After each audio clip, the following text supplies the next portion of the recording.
And Seattle Mayor Jenny Durkan told me just yesterday she spoke with the White House urging them to send more doses to Seattle and King County. Also because of what happened last Wednesday at the nation's capital and what happened on Christmas Day in Nashville, Tennessee, the bombing incident there. Right here, man. You've been out here all afternoon. So this is to create some space, obviously. Remember where we are. That's Pike Place Market. You can kind of see the sign right there. Really what Seattle is known for, but Seattle is not known for that tonight. Instead, it's going to be images like this. It's shocking how fast this virus has taken over the community. Infections have spiked. Deaths have reached double digits. I've seen this firsthand on Tuesday. I talked with a man named Teddy. His mom was still alive. By Thursday, she tested positive for COVID-19, and today, she died. I'm going to push in just a little bit. You can see we're at 3rd and Pike. We're not going to push in all the way because there is a body still on the ground. A earnest plea then turned more desperate today, she said, for every day that passes. And as her son stays in hiding, the stakes only get higher. While the fire right now is suppressed, we are certainly not in the clear, and you don't have to look far to see what it's already taken. I was just standing here on scene, and I want to talk to this woman right here. This is the homeowner. She just showed up as we're doing our live story right now. And man, first, what's your name? Trixie Johnson. Trixie Johnson, this is your house. Yes. Can you take me through what's going through your head right now? And I see emotion in your eyes. Seems like everything we worked for and everything that I put in, love. This was the house for me and my husband and my grandbaby. And to see everything like this. Michelle, I did, and of those I spoke with both on and off camera, they're still processing, still coping with this new raw reality. The little bit of good news, 3 people were initially taken here to Harborview Medical Center. 2 have already been released, including a small child. 1 man is still recovering tonight.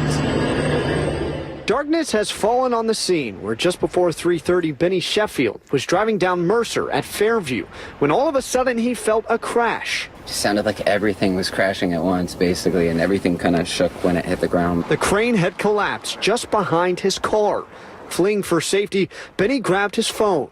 We just immediately cross the intersection. I get on the phone, call 911 at 3:27. According to Seattle Fire, among those who died, 2 crane operators, one of which was a member of Iron Workers Local 86, a labor union based in Tukwila. A union member told me the construction worker was a young father with a young family, a great friend who will be sorely missed. Along with another crane operator, a man and a woman in cars were killed when the crane came crashing down. This woman, Jennifer, had a bird's eye view of the devastation from her balcony in Capitol Hill. It's surreal and it's heartbreaking to know that people lost their lives down there. 3 others were rushed to Harborview Medical Center. A 25-year-old mom and her 4-month-old baby were able to escape from this crushed SUV. Remarkably, they were released from the hospital, where a 27-year-old man remains in satisfactory condition.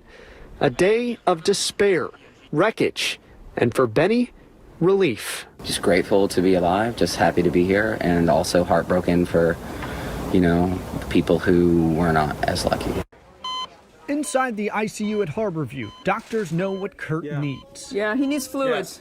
Yes, fluids. Yes, fluids. A rigorous treatment plan, fluids for the body, rock for the soul. He's a 70s kind of guy. Leonard Skinner and Led Zeppelin keep Kurt company, but it's this machine that's keeping him alive. This is really our last best option. ECMO, or extracorporeal membrane oxygenation. It's a pump that takes blood out of the body, acts as the lungs and heart, pumping oxygen back in. For Kurt's wife, Kathy, ECMO was the only option. The only chance he had at life was the ECMO machine. Kurt is an ICU nurse himself who treated COVID in Kirkland during the peak of our region's outbreak. In late April, after testing positive, Kurt found himself in his own ER as a patient.